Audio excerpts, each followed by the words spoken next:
சென்னையில் தொடரும் கனமழையால் போக்குவரத்து பாதிக்கப்பட்டுள்ளது. இதனால் மதுரை, நெல்லை உள்ளிட்ட தென் மாவட்டங்களில் இருந்து வரும் பேருந்துகள் மாற்றுப்பாதையில் இயக்கப்படுகின்றன. இது தொடர்பாக கூடுதல் தகவல்களை தருகிறார் எமது செய்தியாளர் தன்ராஜ். தன்ராஜ், நீங்க சொல்லுங்க, எந்த பகுதியில் இருக்கீங்க? இங்க பேருந்து இயக்கம் எப்படி இருக்கு?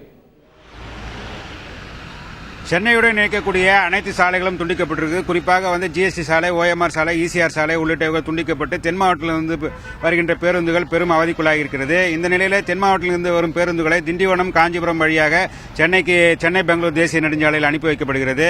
மேலும் வேலூர் வழியாகவும் பேருந்துகள் இயக்கப்பட்டு வருகிறது. இந்த நிலையில் காஞ்சிபுரம், சென்னை உள்ளிட்ட பகுதியில் இருக்கின்ற சென்னை பெங்களூர் தேசிய நெடுஞ்சாலை இதன் மழையின் காரணமாக ஆங்காங்கே பழுதடைந்து நிற்கிறது. இதன் காரணமாக பேருந்து மற்றும் கனரக வாகனங்கள் பழுதாகி சாலையில் நின்று கொண்டிருக்கிறது. குறிப்பாக ஸ்ரீபெரும்புதூர் பகுதியிலிருந்து போக்குவரத்து நெரிசல் அதிகமாக இருக்கிறது. அந்த பகுதியில் இருக்கின்ற பொதுமக்கள் பெரும் அவதிக்குண்டாகி இருக்கிறார்கள். அந்த பகுதியில் இருக்கின்ற ஒரகடம் உள்ளிட்ட பகுதியில் செல்லும் பேருந்துகளும் பெரும் அவதிக்குள்ளாகி இருக்கிறது.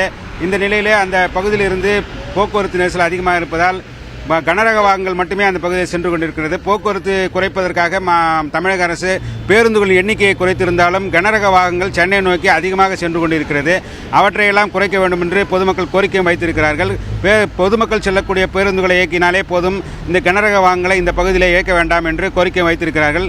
இது குறித்து நம்முடைய ஸ்ரீபெரும்புதூரை சேர்ந்த ஒரு இருக்கிறார், அவரிடம் கேட்டு தெரிந்து கொள்ளலாம். சார், சொல்லுங்க, இந்த பேருந்துலாம் எப்படி போயிட்டு என்ன பண்ணிட்டு? சென்னை இணைக்கிற ஒரே சாலை ஸ்ரீபெரும்புதூர் சாலை தான். மற்ற எல்லா சாலைகளும் மூடப்பட்டிருக்குது.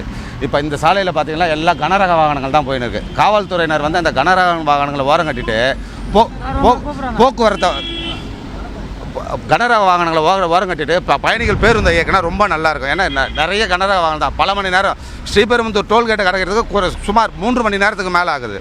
அதனால் கனரக வாகனங்கள்லாம் நிறுத்திட்டு மக்களுக்கு பயன்படுற பேருந்து இயக்கினா ரொம்ப நல்லாயிருக்கும். இதான் தாழ்மையான வேண்டுகோள். சரி, இப்போ அவர் என்ன சொல்லியிருக்காருன்னா, இந்த கனரக வாகனங்களை அங்கங்கே நிறுத்தணும். போக்குவரத்து துறை உடனடியாக நடவடிக்கை மேற்கொண்டு, காவல்துறை நடவடிக்கை மேற்கொண்டு கனரக வாகனங்களை எண்ணிக்கையை குறைக்கணும்.